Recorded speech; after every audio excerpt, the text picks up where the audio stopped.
Untuk satu orang yang beruntung akan mendapatkan tas cantik warna coklat, sudah senada ya sama baju saya. Ini hadiahnya nanti 4 orang akan mendapatkan hadiah merchandise seperti biasa dengan seharga Rp150.000. Jadi teman-teman boleh siapkan, entah nanti kita akan ada kuis, entah nanti akan dilihat dari komentar yang paling menarik, kemudian entah akan nanti dilihat dari testimoni yang menarik juga.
pendarahannya itu makin lama makin banyak gitu Mbak.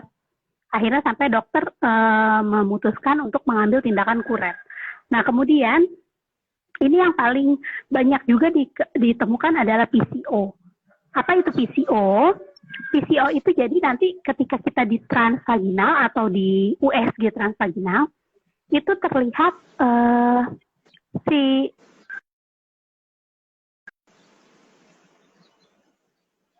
banyak tapi kecil-kecil. Jadi dia si sel ovarium itu tidak berkembang gitu. Makanya disebut PCO, polycystic ovary. Poli itu banyak, kistik itu seperti kista, menyerupai seperti kista kecil-kecil, dan ovari itu di dalam ovariumnya. Tapi ini bukan kista. Ini adalah sel telur yang tidak berkembang.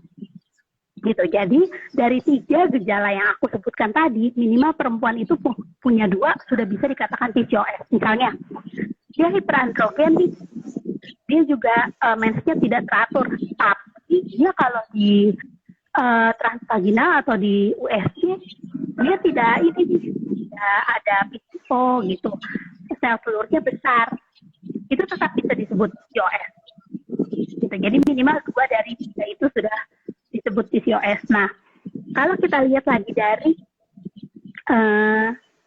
gejala-gejala 2 dari 3 tadi, itu kan gejalanya langsung ke hormon dan reproduksi ya, dan kesehatan reproduksi. Itu makanya PCOS banyak sisternya yang akhirnya mengalami infertility atau ketidaksuburan. Gitu. Di sini boleh aku sedikit ulas apa sih ketidaksuburan, dari mana sih kita tahu kita subur atau tidak gitu. Orang itu bisa disebut infertil ketika dia sudah menikah selama 1 tahun, berhubungan aktif selama 2-3 kali seminggu, artinya tidak LDR ya. Sudah 1 tahun menikah, berhubungan aktif selama 2-3 tahun seminggu, tapi belum juga hamil. Gitu, belum melahirkan, baik itu dia udah hamil tapi keguguran ataupun dia belum hamil sama sekali, itu bisa disebut infertil. Dari situ nanti kelanjutannya mungkin teman-teman bisa melakukan penunjang pemeriksaan kesuburan ke dokter untuk kedepannya. Nah, untuk itu aku mau cerita sedikit ya, boleh?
selanjutnya dokter akan menentukan nih program hamil seperti apa yang cocok untuk kita.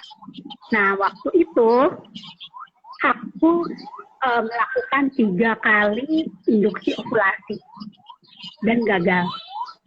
3 kali induksi ovulasi itu berarti 3 bulan ya, kan obatnya dikasih setiap kali kita menstruasi nih. Jadi ketika aku menstruasinya udah lanjut, kita lakukan induksi ovulasi, pemberian obat. Yang pertama gagal, bulan berikutnya, siklus berikutnya gagal, siklus berikutnya lagi gagal. Akhirnya yang terjadi tuh udah pasti ngedrop. Waktu itu aku ngedrop dan akhirnya aku bilang, udah deh, ntar lagi, karena mau nggak mau kalau udah gagal 3 kali, obat-obatan seperti ini kan nggak bisa diberikan terus-menerus kepada pasien. Akhirnya apa sih namanya, jalannya adalah naik kelas nih, naik kelasnya apakah ISTEM atau IVF gitu. Dan alhamdulillahnya ketika waktu itu saya bilang untuk aku mau stop dulu untuk promil tanpa menyetop aku punya gaya hidup sehat gitu. Jadi gaya hidup sehatnya, modifikasi hidupnya masih tetap dilanjutin, cuman untuk program hamilnya aku berhentiin dulu. Gitu. Jadi aku berhenti selama 1 bulan. Waktu itu sama suami ya kita jalan-jalan gimana gitu. Udah pulang jalan-jalan itu alhamdulillah aku hamil anak pertama.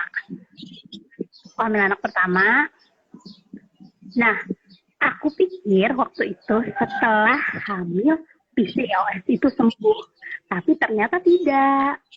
PCOS itu hal yang tidak bisa disembuhkan, tapi bisa dikendalikan. Jadi aku dari mana nih tahu PCOS aku apa ya istilahnya, meraung-raung lagi tuh, kambuh gitu. PCOS kambuh.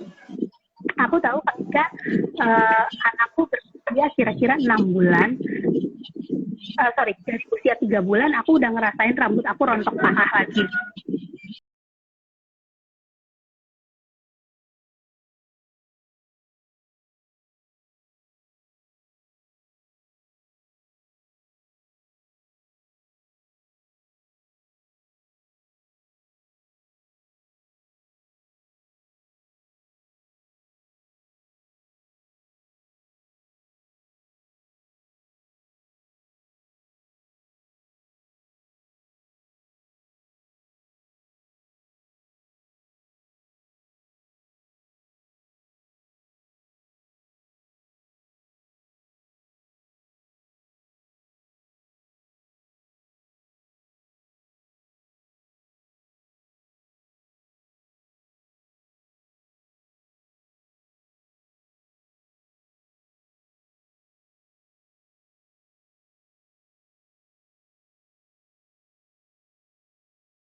dalam tubuh. Nah, inositol. Kemudian obat-obatan hormonal yang tadi saya bilang dia untuk melancarkan haid, untuk memperbesar sel telur, itu banyak yang obat-obatan hormonal dokter menggantinya dengan Vitex atau mengganti dengan kayu putih, kunyit putih seperti itu. Sudah banyak yang mengganti seperti itu. Nah, cuman catatannya adalah kita harus tahu bahwa obat-obatan herbal ini juga mempunyai resiko, mempunyai efek samping. Jadi, ketika kita mengkonsumsi obat herbal ini, baiknya kita konsultasikan dulu dengan dokter yang memegang catatan kesehatan kita, yang tahu nih kita minum obat apa aja. Karena apa? Karena ditakutkannya nanti ada kontraindikasi dengan obat-obatan lain yang kita konsumsi. Gitu. Jadi misalnya, dia sudah mengkonsumsi obat-obatan hormonal atau obat-obatan pembesar telur. Maka dia sudah tidak membutuhkan lagi Vitex. Gitu. Maka dia harus hati-hati dengan segala bentuk obat-obatan atau herbal yang membantu membesarkan telur seperti Vitex dan Rosella misalnya gitu. Nah, kalau misalnya saya tetap mau change deh ke herbal, boleh banget untuk dikonsultasikan dengan dokternya. Karena herbal seperti apa sih yang baik untuk PCOS? Kunyit. Saya nomor 1 kan kunyit. Buat kunyit putih atau kunyit kuning, turmeric itu sangat bagus karena dia mempunyai antiinflamasi. Inflamasi itu adalah kejadian yang paling sering terjadi di wanita PCOS. Di mana-mana ada inflamasi, di ususnya, kemudian di kulitnya. Di kulit itu kan kita udah bahas ya tadi ya, jerawat gitu. Nah, di usus juga sering terjadi inflamasi karena kekurangan serat atau si probiotik dan prebiotik di dalam ususnya tuh tidak seimbang. Tuh. Kemudian ada manjakani. Manjakani kita udah banyak banget sering dengar pasti deh. Manjakani itu bagus untuk organ reproduksi ya, selain untuk dia itu bisa membersihkan, seperti daun sirih dia punya fungsi sebagai antibakterial. Manjakani juga ternyata memiliki fungsi untuk kesehatan tulang karena dia mengandung vitamin D dan B. Itu juga seperti yang saya bilang tadi, it's not about infertility kan, banyak juga wanita PCOS yang ternyata kurang dalam vitamin D dan zinc. Itu jadi bagus juga untuk mood, untuk pertumbuhan rambut, juga untuk daya tahan tubuh. Nah, kemudian untuk ada lagi Rosella. Wah, Rosella ini lagi jadi ratu juga karena udah banyak teman-teman sister yang mau konsumsi teh Rosella. Dia itu bagus untuk hipertensi. Nah, yang seperti aku bilang tadi kan, hipertensi juga bisa mengancam wanita PCOS, hipertensi, kemudian anti kolesterol, mencegah penyakit jantung, dan lain-lain. Dan juga daun sirih. Kalau misalnya teman-teman yang punya sering keputihan, aku menyarankan banget selain mengkonsumsi daun sirih, juga dipakai untuk membasuh atau membersihkan organ kewanitaan dengan cara daun sirih yang aslinya tuh direbus gitu. Dan dilakukan setiap selesai menstruasi. Cuman tidak disarankan setiap hari ya, karena organ kewanitaan kita tuh sebenarnya memang sudah mempunyai anti jamur dan antibakteri tersendiri gitu. Tapi kalau misalnya keputihannya sudah sangat mengganggu sampai gatal, sampai cairan keputihannya tuh berwarna, langsung aja jangan pernah lupa untuk ke dokter. Tuh. Nah, sekian aja pemaparan tentang PCOS dari aku. Aku pengen banget ngedenger mungkin ada teman-teman punya pertanyaan di luar dari yang udah aku sampaikan tadi. Oke, ini sepertinya sudah banyak yang bertanya ya Kak, apalagi tentang PCOS-nya. Ini ada pertanyaan nih Kak, boleh Fani sekalian kita baca-baca ya Kak, sekalian bahas. Oke, ada dari Kak Sriana 591, Kak PCOS apa cuma bisa kena ke wanita aja, kalau laki-laki bisa nggak ya Kak katanya? Pertanyaannya mungkin bisa Kakak jelaskan lebih rincinya lagi. Gini, sebenarnya setiap perempuan dan wanita bisa memiliki penyebab dari infertilitas. Mungkin namanya nanti beda-beda. Nah, Kenapa PCOS cuma ada di wanita? Karena wanita aja yang mempunyai ovarium dan sel telur. Jadi PCOS itu kan masalah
apakah penyakit kelamin wanita bisa menyebabkan PCOS?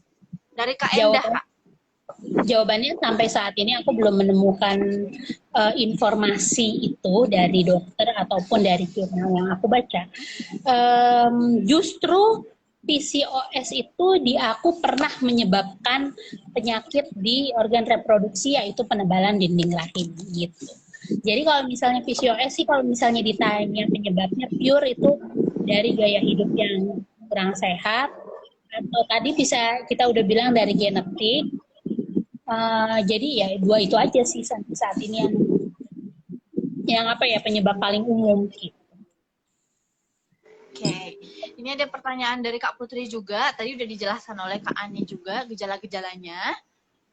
Kemudian, oke, kita lihat lagi. Ini dari Facebook, Kak, ada lagi yang bertanya. Mungkin di Facebook pertanyaannya lebih ini ya, lebih variatif ya. Ya, mungkin Fani coba lihat sebentar di Facebook ya. Karena di Facebook juga banyak yang bergabung nih, Kak. Kadang ada yang tidak punya Instagram juga, jadi sekalian ke Facebooknya Rasmi juga. Oke, kita lihat yang dari Facebook.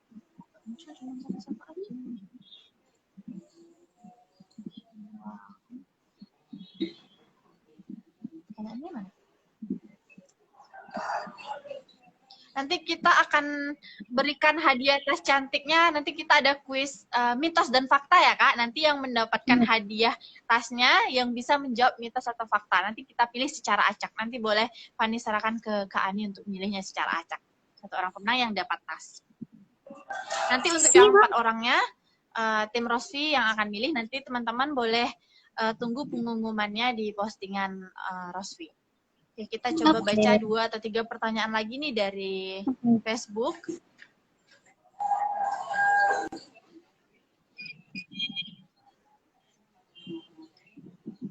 Apalagi ya? Oke, yang dari Facebook. Ini sudah. Yang keturunan. Kebanyakan yang sudah ya. Orang yang sudah lama menikah. Oh, apakah orang yang sudah lama menikah dan belum hamil itu salah satu penyebabnya adalah PCOS? Seperti tadi Bisa yang jadi. Kakak jelaskan mungkin ya, Kak?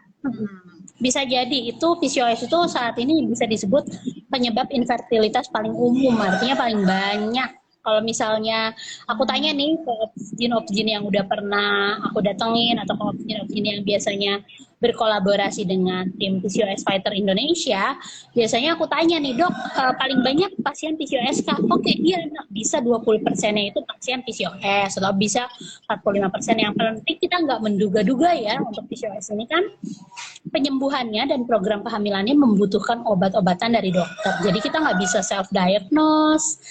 Lebih baik kita ke dokter dan mengkonsumsi obat-obatan, bahkan suplemen atau jamu-jamu yang kita konsumsi itu baiknya dokter tahu atau tercatat di dokter. Seperti itu. Oke, Tadi aku ini ada pertanyaan dari. Oh iya, iya Kak. Ya silakan Bu. Ini ada Oke, ini ada pertanyaan. Oh ya udah lanjut deh. Aku Kak Fatih dulu pertanyaan. boleh Kakak dulu boleh. Boleh, Oh, dulu, Kak Ani boleh. dulu boleh.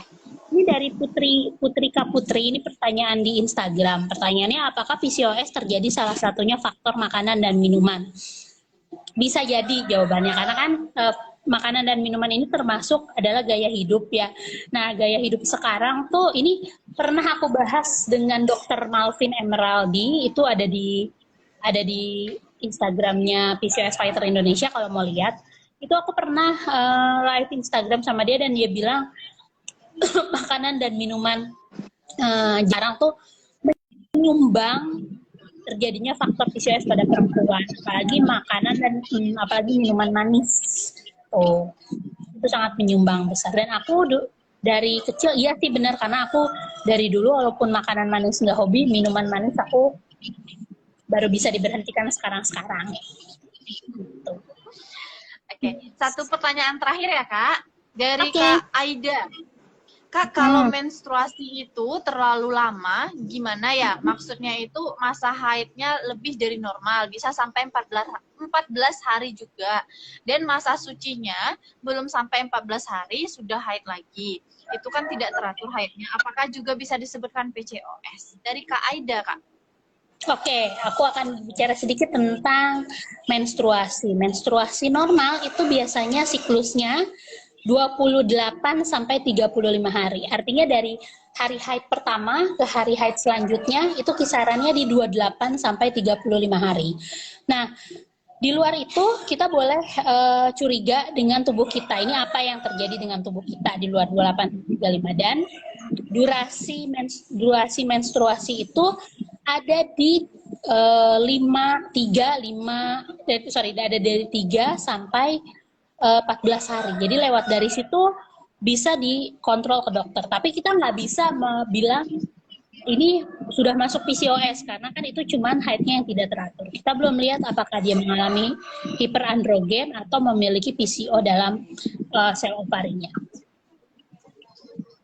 Oke, jadi tidak bisa dipastikan ya Kak, akan lebih baiknya langsung dicek. Langsung aja tanya ke dokter. Gitu. Oke, kita bagikan sekarang hadiah tas cantiknya untuk satu orang pemenang. Nanti Fani bacakan isinya ya Kak, bacakan pertanyaan mitos atau faktanya. Nanti kita tunggu 1 atau 2 menit mungkin jawaban dari teman-teman. Nanti kakak baru jawab mitos kah atau fakta pertanyaan dari Fani. Oke teman-teman, siap-siap dengarkan untuk yang 1 orang ya, karena kita ada 5 orang pemenang, 4-nya nanti akan dapat merchandise menarik seharga 150.000, dan 1 orang yang beruntung ini akan mendapatkan tas cantik yang Fani lihatkan tadi. Oke. Pertanyaannya boleh disimak ya, nanti boleh di komen mitos atau fakta jawabannya. Pertanyaannya, rutin olahraga untuk PCOS bantu tingkatkan peluang sukses hamil. Mitoskah atau fakta? Oke, Fani ulang lagi nih. Rutin olahraga untuk PCOS bantu tingkatkan peluang sukses hamil. Mitoskah atau fakta hal tersebut? Oke, kita tunggu teman-teman menjawab mitoskah atau fakta. Karena ini pasti langsung cepet-cepetan nih Kak. Jadi kita boleh pilih secara acak juga boleh. Atau nanti Fani serahkan ke Kak Ani. Kak Aninya ingin pemenangnya siapa nih untuk yang dapat tasnya.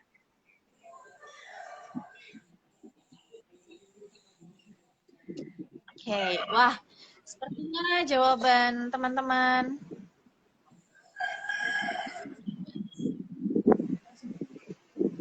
Oke Kak, mungkin Kak Ani boleh kasih jawabannya sekarang, mitoskah atau fakta kalau kita rutin olahraga untuk PCOS bantu tingkatkan peluang sukses hamil? Jawabannya benar semua, fakta.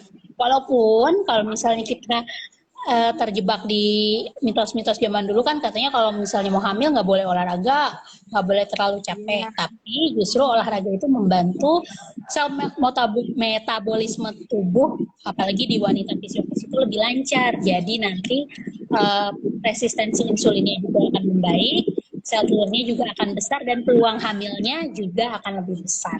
Seperti itu penjelasannya. Sepertinya jawaban sahabat-sahabat Rosvi benar semua ya Kak, fakta. Mungkin Kakak boleh pilih deh 1 orang secara acak atau yang Kakak srek nih ngelihatnya. Siapa deh? Boleh 1 orang yang dapetin tas. Ini yang paling aku seret karena dia dari tadi, dia paling cepet jawabnya. Dan dia tadi kayaknya terikut banget sama kita karena tadi pas itu dia ngasih pertanyaan yang tentang olahraga tadi tuh, jadi mengingatkan kita. Itu ada tadi mana sih namanya? Sebentar aku cari ya. Ada wait. Tadi dijawabnya paling cepat, udah paling cepat, pakai caps lock semua lagi. Agnes Latukonsina. Ada Agnes Latukonsina tuh. Agnesia Latukonsina.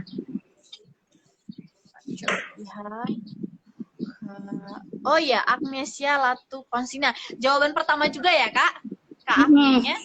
Pakai caps lock semua lagi tulisannya. Oke. Berarti semangat ya Kak dia ngikutin live kita dari awal sampai mau berakhir ini. Oke, Kak Agne boleh nanti konfirmasi ke WhatsApp-nya Rosvi untuk konfirmasi alamatnya, nanti dapat tas juga dapat produk.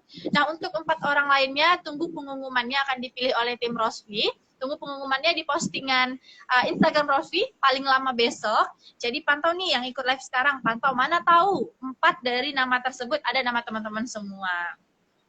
Oke Kak Ani, di sore hari ini terima kasih banyak atas waktunya, ilmunya juga.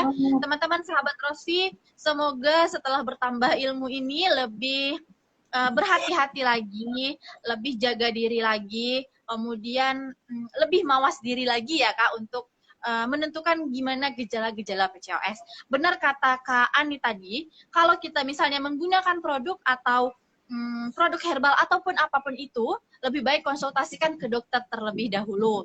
Nah, sedikit informasi untuk teman-teman dari Rosvi Official, nanti kalau ada keraguan-keraguan yang bagaimana, tapi tetap tetap dari pantauan dokter. Nah, Rosvi punya 2 dokter konsultan, ada dokter Evi sama dokter Yusri. Jadi boleh langsung konsultasikan bersama dokter, dan nanti juga akan diberikan bagaimana tips-tips untuk PCOS-nya.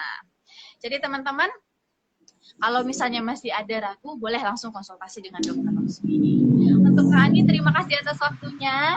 Selamat sore, semoga nanti kita bisa berbagi ilmu lagi ya Kak, di waktu dan kesempatan selanjutnya. Sepertinya teman-teman juga senang nih, banyak dapat ilmu tentang PCOS-nya tersebut. Oke Kak Ani, sampai jumpa. Assalamualaikum warahmatullahi wabarakatuh. Terima kasih Kak Ani. Selamat sore, makasih semuanya. Selamat sore.